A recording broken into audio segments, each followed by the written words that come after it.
Good morning students. आज हम हमारे topic past adjustment in close partnership account को आगे बढ़ाते हुए दूसरा मेथड पढ़ेंगे, सिंगल एंट्री मेथड। मैंने कल आपको बताया था कि अगर हमें पीएनएल एडजस्टमेंट अकाउंट के थ्रू क्वेश्चन में लिखा है तो हम उस अकाउंट बनाकर एडजस्टमेंट करेंगे। लेकिन अगर हमें क्वेश्चन में बोला जाता है कि हमें एडजस्टमेंट सिंगल एंट्री के थ्रू करना है, तब हम सिंगल एंट्री मेथड यूज़ करेंगे। दूसरी बात, past adjustment by passing single entry करने के लिए सबसे पहले हमें एक एनालिटिकल टेबल बनानी पड़ेगी। एनालिटिकल टेबल बनाने के लिए हमें ट्रांजैक्शंस को पार्टनर्स के अकाउंट और फर्म के अकाउंट बोथ के अकॉर्डिंग डालना होगा। यदि पार्टनर्स को कोई चीज़ देनी है, जैसे हम इंटरेस्ट ऑन कैपिटल पार्टनर्स को देते हैं, तो वो उनके अकाउंट में क्रेडिट होता है, लेकिन वही ट्रांजैक्शन फर्म के लिए एक्सपेंस होता है और इसलिए हम उस ट्रांजैक्शन को पीएनएल एप्रोप्रिएशन अकाउंट में डेबिट करते हैं। इसी तरीके से इंटरेस्ट ऑन ड्राइंग पार्टनर के लिए लॉस है, एक्सपेंस है, जबकि फर्म के लिए वो इनकम है, इसलिए हम उसे क्रेडिट करते हैं। सिंगल एंट्री मेथड में एक एंट्री की जाती है और एंट्री का बेस होता है gaining partners capital account debit. मतलब वो पार्टनर जिसे मोर अमाउंट मिला है, मान लीजिए उसका डेबिट साइड 10,000 है और उसका क्रेडिट साइड 9,000 है, तो उसे ज़्यादा राशि मिली हुई है, तो उसे हम क्या करेंगे, डेबिट। और to sacrificing partners capital account, जिस पार्टनर्स का क्रेडिट ज़्यादा है और डेबिट कम है तो उसे सेक्रीफाइस करना पड़ेगा, तो उस पार्टनर को हमें क्रेडिट करना पड़ेगा। ठीक है, मैंने कल आपको एक एग्जाम्पल सिखाया था, एग्जाम्पल 14, इससे हमने पीएनएल एडजस्टमेंट अकाउंट बनाया था। आज हम इसी एग्जाम्पल से सिंगल एंट्री मेथड से क्वेश्चन करेंगे। इस एग्जाम्पल में आपको दिया हुआ है R, S and T, 3 partners हैं जिनका प्रॉफिट शेयरिंग रेशो 3:2:1 है। ऑन मार्च 31, 2017, यस, आपको 31 मार्च की कैपिटल दी है, that is your closing capital. If you have given closing capital in this question, then you have to make a opening capital for interest on capital. तो आपको calculate करनी पड़ेगी opening capital, उसके बाद आप उस पर इंटरेस्ट ऑन कैपिटल लगा सकते हैं। आप जानते हैं अगर आपको क्लोजिंग कैपिटल दी हो, ओपनिंग कैपिटल आपको निकालना हो, तो आपको एक फॉर्मेट यूज़ करना पड़ता है और फॉर्मेट होता है closing capital plus drawings less profit equal to opening capital. Opening capital आने के बाद हमने इंटरेस्ट ऑन कैपिटल लगा दिया है।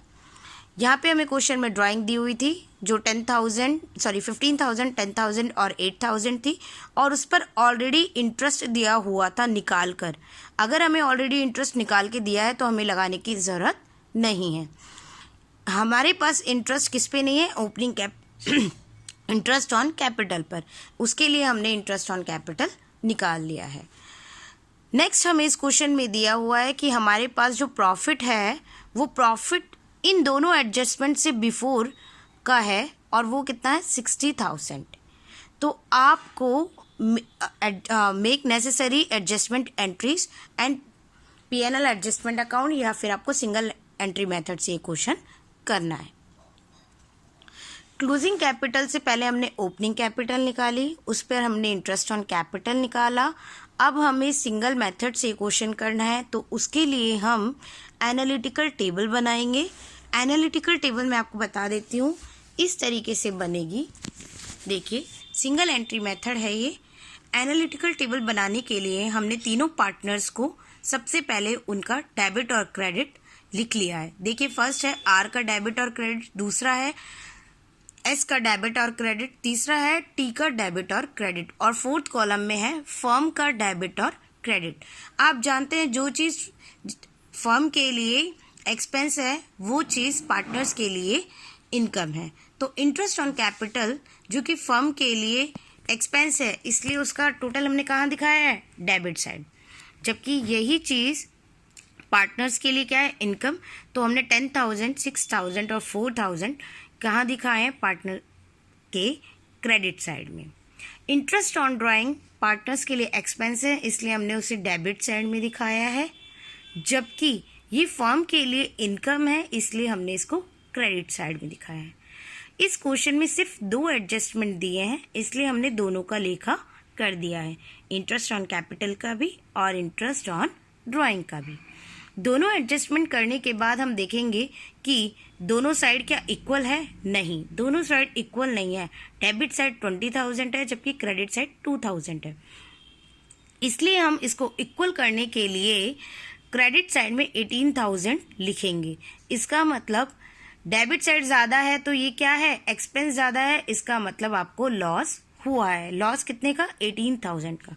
उस 18,000 को हम पार्टनर्स के कैपिटल अकाउंट रेशो में, जो हमें दिया हुआ है प्रॉफिट एंड शेयरिंग रेशो में, उसमें पार्टनर्स के कैपिटल अकाउंट में डेबिट करेंगे, क्योंकि लॉस हमेशा क्या होता है, पार्टनर्स के कैपिटल अकाउंट में डेबिट, जबकि अगर प्रॉफिट होता तो वो पार्टनर्स के कैपिटल अकाउंट में क्या होता, क्रेडिट। इसलिए हमने 3:2:1 के रेशो में, जो उसका प्रॉफिट शेयरिंग रेशो है पार्टनर्स का, उसमें उस लॉस को 18,000 को बांट दिया है 9,000, 6,000 और 3,000 के अकॉर्डिंग। अब हम देखेंगे कि सभी पार्टनर्स का क्या टोटल इक्वल आ रहा है। इक्वल करने के लिए आर का देखते हैं, आर का डेबिट और क्रेडिट साइड दोनों इक्वल है, जबकि एस का डेबिट और क्रेडिट इक्वल नहीं है। एस का कौन सा डेबिट साइड ज़्यादा है, कितना, 600। उसी तरीके से हम टी का देखेंगे, टी का देखते हैं हम, डेबिट साइड 3,400 है जबकि क्रेडिट साइड 4,000, मतलब टी का क्रेडिट साइड ज़्यादा है, और फर्म की दोनों साइड अब इक्वल हो चुकी है। तो हमें एंट्री करने के लिए एस और टी लेना पड़ेगा, क्योंकि और किसी भी चीज़ में कोई भी अमाउंट नहीं आ रहा है। आपको मैंने एंट्री बताई थी, एंट्री होती है gaining partners capital account debit to sacrifice partners capital. यहाँ गेन कौन कर रहा है, गेन करने वाला पार्टनर्स कौन है, जिसे हमने ज़्यादा दे दिया है, वो कौन है, 6S, जिसे हमने 600 रुपीज़ ज़्यादा दे दिए हैं। अब हमें उसे क्या करना पड़ेगा, डेबिट। जबकि यहाँ पे टी को हमने 4,000 देना था और दिया कितना है, 3,400, तो इसका मतलब क्या हुआ, टी को हमने कम दिया है तो उसे हम क्या करेंगे, क्रेडिट। सेक्रीफाइस किसने किया है, टी ने, तो इसलिए हम डेबिट साइड में आने वाली चीज़ को डेबिट कर देंगे और क्रेडिट साइड में आने वाले पार्टनर को क्रेडिट कर देंगे। इसलिए S account capital, S capital account debit to T capital account. S को डेबिट क्योंकि वो डेबिट है और टी क्रेडिट है तो उसको क्रेडिट कर दिया। इस तरीके से हम सिंगल एंट्री मेथड को अपनाएंगे। ये पास्ट एडजस्टमेंट के दोनों मेथड आज हो गए हैं। अगर आप में से किसी को कोई प्रॉब्लम है तो आप मुझसे पूछ लीजिएगा।